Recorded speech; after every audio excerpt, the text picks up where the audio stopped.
ഇന്ത്യയിലെ തന്നെ ഏറ്റവും രണ്ട് വലിയ പെർഫോമേഴ്സിനെ പ്രധാന റോളുകളിലേക്ക് കാസ്റ്റ് ചെയ്യുമ്പോഴും കഥയാണ് നായകൻ അല്ലെങ്കിൽ വിഷയമാണ് പ്രധാനം. എപ്പോഴാണ് അങ്ങനത്തെ ഒരു അവസ്ഥയിലെത്തിയത്? ഈ വിഷയം പറയാൻ ഏറ്റവും രണ്ട് വലിയ പെർഫോമേഴ്സിന് ആവശ്യമുണ്ട്, അപ്പുറത്ത് ഇതിന്റെ ലോഡ് കൂടി ഉണ്ടല്ലോ.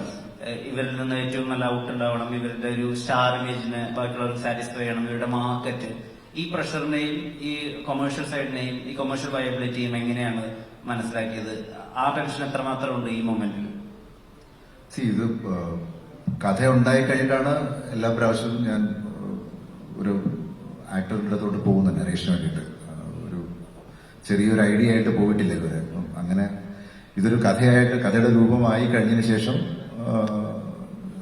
പ്ലോട്ട് ഡ്രിവൺ കഥയാണെന്നുള്ളത് മനസ്സിലായി. പക്ഷേ ഈ സിനിമ ഡിമാൻഡ് ചെയ്യുന്ന ഒരു സ്കെയിലുണ്ട് ഈ പടത്തിന്.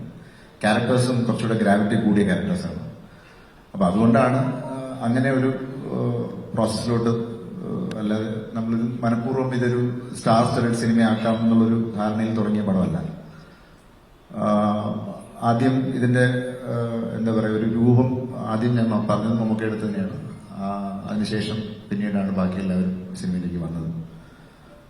സിനിമയിൽ അങ്ങനെ ഞാൻ ബാക്കി ഇതിനകത്തുള്ള കച്ചവട ചേരുവകൾ എന്തൊക്കെയാണ്, അല്ലെങ്കിൽ അതിന്റെ എന്താ പറയുക, അത്തരം കാര്യങ്ങളെ കുറിച്ച് ഞാൻ അങ്ങനെ കൺസേൺ അല്ല.